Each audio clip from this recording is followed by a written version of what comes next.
যত সরস্বতী পুজোর দিন কাছে আসছে ততই সরস্বতী পুজোকে কেন্দ্র করে কিছু ঘটনার স্মৃতি উঠে আসছে আজকের এই ৮০ বছর বয়সে এসে ২০২৫-এর এই জানুয়ারি মাসে। জানুয়ারির শেষ সপ্তাহ থেকে মাঝে মাঝেই বাড়ির দরজায় কড়া নাড়ার শব্দ শুনতে পাচ্ছি। আমাদের বাড়ি কাজের লোক বুড়ি দরজা খুললেই কয়েকটা কুঁচো কাঁচা একসঙ্গে বলে উঠছে, শুনলাম আমরা সরস্বতী পুজোর চাঁদা নিতে এসেছি। শুনেই পাড়ি দিলাম বিস্মৃতির গহ্বরে। মনে পড়ে গেল এরকমই একটা দিনের কথা, আমার কিশোর বয়সে সরস্বতী পুজোর চাঁদা সংগ্রহের কথা। ব্যাপারটা খুলেই বলা যাক, পড়াশোনা ভালো না লাগলেও সরস্বতী পুজোটা ভালো লাগতো। আমাদের বাড়িতে সরস্বতী পুজো হতো, রাগ হয়ে যেত মা যখন পড়ার বইগুলো নিয়ে একটা ছোট চৌকিতে রেখে লাল সুতো তীর কাঠিতে লাগিয়ে পুরোহিত মশাই ডেকে পুজো করাতো। বাইরে বেরোলেই দেখতাম ক্লাবগুলোতে সুন্দর সুন্দর সরস্বতী প্রতিমা এনে হই হই করে পুজো হতে। মাকে বলতাম মূর্তি আনতে, মা বলতো পরের বছর আনবো। এরকম করেই বেশ কয়েকটা বছর কেটে গিয়েছিল।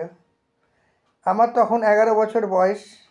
আমার বন্ধুবান্ধবরা মিলে ঠিক করলাম আমরা একটা ক্লাব তৈরি করব, সরস্বতী পুজো করব। যথারীতি নাম দিলাম ছোটদের সমিতি। অ্যানুয়াল পরীক্ষা শেষ হয়ে রেজাল্ট বেরিয়ে গিয়েছিল। পড়াশোনার জন্য মার ঘ্যানঘ্যানানি ছিল না, হাতে অনেক সময় ছিল। ঠিক করলাম আমরা সবাই মিলে ক্লাবের জন্য চাঁদা তুলব, একটা বিল বই ছাপাবো। পূর্ণ সিনেমা হলের ওপারে ঘড়ির মোড়ের থেকে একটু এগোলেই গিরিশ মুখার্জি রোডের কাছাকাছি উত্তমদার বাড়ি যেতে গেলে পড়তো আনন্দ প্রেস। ওই প্রেস এখনও আছে কিন্তু, তবে ঘড়ির মোড়েতে ঘড়ি নেই আজ। যাই হোক, সেই সময়ে চলে গেলাম আনন্দ প্রেসের মালিকের কাছে। বললাম সেখানে আমরা বিল ছাপাতে চাই, চাঁদার বিল। আমি নাটক সিনেমা করতাম বলে সবাই আমাকে চিনত। ইতিমধ্যে আমার দ্বিতীয় ছায়াছবি বিল্বমঙ্গল রিলিজ করে গেছে। তিনি বলেন, ঠিক আছে, তোমরা আমাকে কাগজের আর কালির দাম দিয়ে দিও, বিল বই করে দেবো। 30 টাকা আমি জোগাড় করলাম মেজদার বইপত্র ঘেঁটে। জানতাম মেজদা বইপত্রের মধ্যে টাকা গুঁজে গুঁজে রাখে। আনন্দ প্রেসের মালিক বিল বই করে দিলেন। আমারই উৎসাহ, সেই জন্য আমাকেই সব করতে হলো। আর সবাই তো দামি। মা এসব দেখে ভীষণ অসন্তুষ্ট হলো। চাঁদা চাঁদা করে পাড়া দাদা দিদিদের বৌদিদের উৎপাত করবি না, আমি বললাম না না, আমি চাঁদা তুলবই না, অন্যেরা তুলবে। ইতিমধ্যে আমার শুটিংয়ের ডেট ছিল, শুটিংয়ে অনেকের সঙ্গে দেখা হবে। কিন্তু মা বলে দিয়েছিল ওখানে কোনো ভিকিরিপানা করবি না, চাঁদা তুলবি না। তোর মেজদাদা তো তোর সঙ্গে যাবে, নীলুকে বলে দেব তোকে যেন লক্ষ্য করে। আমি চাঁদার বিল মার কাছে রেখে দিলাম। মা বলে দিল পরের বছর থেকে বাড়িতে মূর্তি এনে পুজো করবে। আমি কিন্তু বিল বইয়ের ভেতর থেকে দুটো পাতায় দুটো নাম লিখে পকেটে পুরে নিলাম। আমার দুটো প্রিয় নাম, যাদের আমি ভরসা করতাম চাঁদা চাইলে দেবেই। নাম দুটো হলো, আর কারণ নয়, উত্তম দা আর সুচিত্রা দিদি। সেদিন শুটিংয়ে অনেক ছিল। ঠিক করলাম লাঞ্চের সময় চাঁদার কথা বলবো, কারণ লাঞ্চের সময় আমার দুজনের কাছেই ডাক পড়ত। সে সময় এটা ওটা খাবার খাওয়ার জন্যে।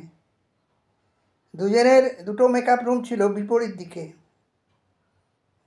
উত্তমদার সঙ্গে লাঞ্চ ব্রেকে ফ্লোর থেকে মেকআপ রুমে আসার সময় সরস্বতী পুজোর চাঁদার ব্যাপারটা পেরেই ফেললাম। উত্তমদা বলে, ঠিক আছে, মেকআপ রুমে যাই। এরপরেই মেকআপ রুমে যেতে আয় আয় বলে ডাকলেন উনি, ডেকে নিলেন আমাকে মেকআপ রুমে। শক্তিদাকেও অর্থাৎ মেকআপ ম্যান শক্তি সেনকেও ডেকে নিলেন। হাত ধুয়ে মেকআপটাকে যতটা অক্ষুণ্ণ রাখা যায় সেটা রেখে লাঞ্চ করা শুরু করলেন। তার মধ্যে মিষ্টি দুটো আমাকে বললেন, খা খা। আমি বললাম, আমার তো খাওয়া হয়ে গেছে, তবু মিষ্টি দুটো তো খেতেই হবে তোকে। মিষ্টি দুটো আমি খেয়ে ফেললাম। মিষ্টি না।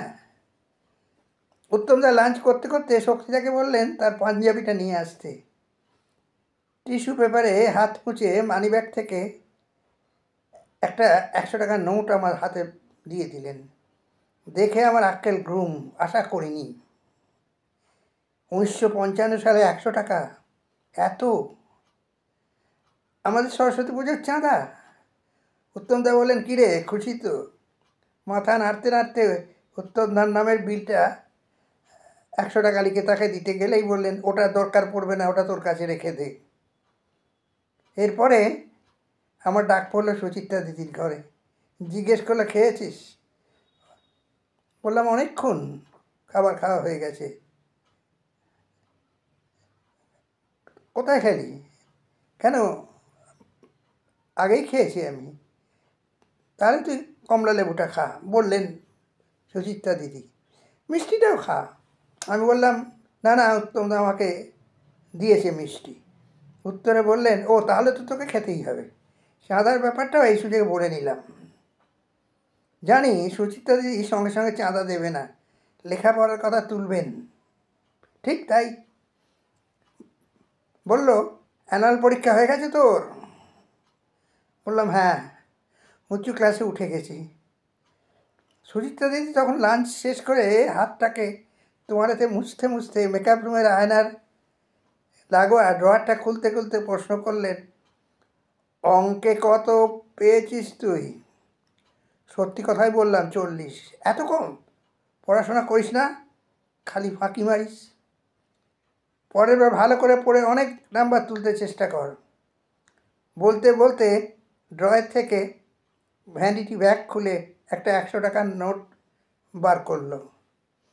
উত্তমদার কাছে নিয়েছিস? বললাম, হ্যাঁ। জিজ্ঞেস করলেন, কত দিয়েছে? বললাম, ঠিক আছে, আমি 101 দিলাম। খুশি তো? আর থাকে ওখানে জপলাতি সজীবতী ভেবে হাঁটা দিলাম। নেক্সট ইয়ারে অবশ্যই ক্লাবটা তুলে দেবো, এটা ঠিক করে ফেলেছি আমি। বড় ঝক্কি। এই দুজন আমার অত্যন্ত প্রিয় মানুষের সঙ্গে আমার যোগাযোগ ছিল 1975 সাল পর্যন্ত। যদিও চলচ্চিত্র শিল্পে অভিনয় করাটা আমি আমার মার ইচ্ছেতে ছেড়ে দিয়েছিলাম 1959 সালের পরে। 1975 সাল পর্যন্ত আমার বরদার সুবাদে স্টুডিওতে যাতায়াত ছিল আমার পোস্ট গ্র্যাজুয়েশন করাটা, সাংবাদিকতা ও পরিশেষে অধ্যাপক হওয়াটাকে এরা ভীষণভাবে অ্যাপ্রিসিয়েট করেছিলেন সেই সময়।